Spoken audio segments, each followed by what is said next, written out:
Chào tất cả các bạn, mình tên là Nguyễn Hồ Phương Anh. Hôm nay mình sẽ chỉ cho các bạn cách gấp một cái phi tiêu 3 cánh như thế này bằng tờ 2.000 đồng Việt Nam nha. Thì chúng ta cần là 3 tờ 2.000.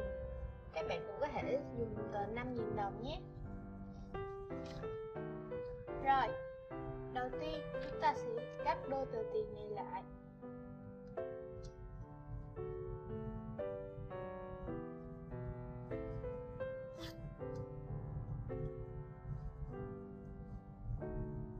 Tiếp theo, mình sẽ lấy từ phần trên này gấp nó xuống dưới đây.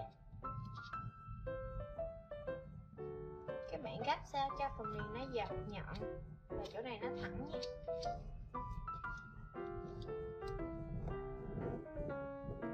Thì ở đây nó sẽ bị dư ra một phần như thế này. Nhưng mà các bạn cũng đừng có lo nhé. Rồi, bây giờ tiếp theo thì mình sẽ lấy từ trên này và gấp nó qua bên này, và đồng thời cũng đã che được cái phần dư ra kia.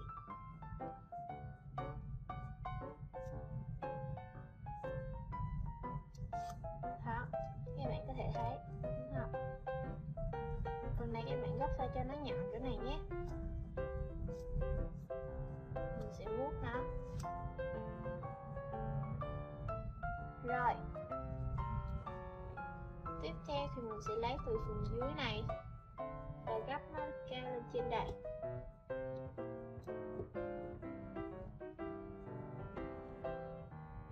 Đó, gấp sao cho nó thẳng như thế này. Đó, thẳng sát với cái chỗ ở đây. Tiếp theo mình sẽ cầm như thế này và gấp nó lên trên.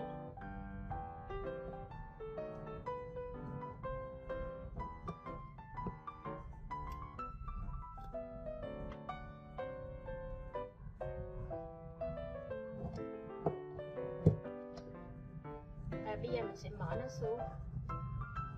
Bây giờ thì mình đã có một cái đường nét ngay chỗ này. Mình sẽ lấy từ phần đây, gấp nó tới cái phần chỗ này, phần nếp đó. Mình sẽ vuốt.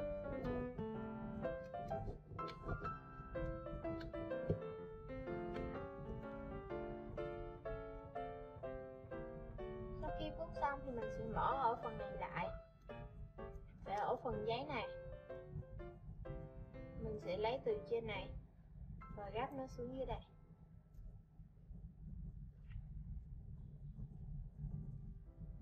Đó, gấp cho nó sát luôn nhé.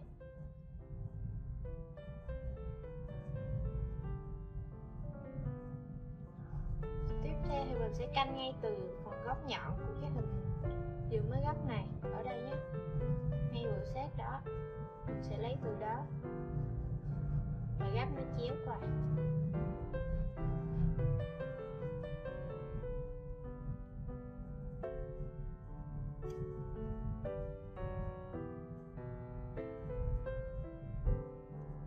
Đó, gấp cho đến đây, bằng nhau như thế này nhé.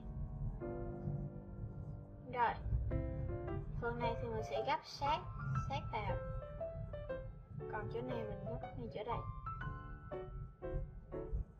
Okay. Được một cái hình như thế nào rồi. Tiếp theo mình sẽ canh ngay phần thẳng của cái hình này. Đó, ngay cái phần đó mình sẽ gấp nó qua.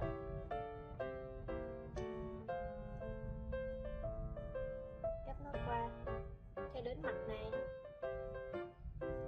Mình sẽ đẩy và tiếp tục lật ra bên đây. Sau khi các bạn lật qua bên này được thì nó sẽ dư ra một cái phần nhỏ như thế này. Mình sẽ nhét nó vào bên trong. Nhét nó vào bên trong nhé.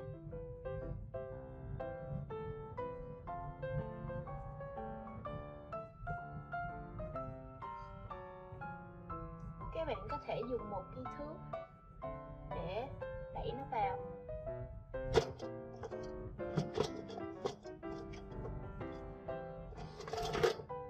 Đây, mình sẽ sử dụng một cái thước nha.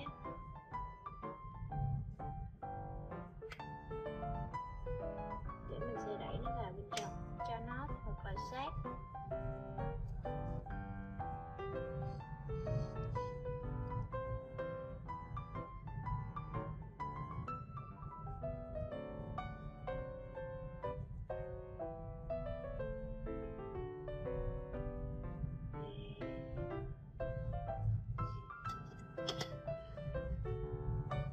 Đó, và đã được một cái hình như thế này. Và hai tờ giấy còn lại mình sẽ gấp giống y chang cái hình bên này nhé, gấp giống y chang luôn. Thì hồi nãy mình đã xếp trước hai cái rồi. Rồi, sau khi được ba cái giống nhau như thế này rồi thì tiếp theo mình sẽ lấy cái phần đầu này nhét vào phần bên trong đây. Đó, nhét nó vào phần bên trong này. Tương tự bên này, cái này thì mình sẽ nhét nó vào.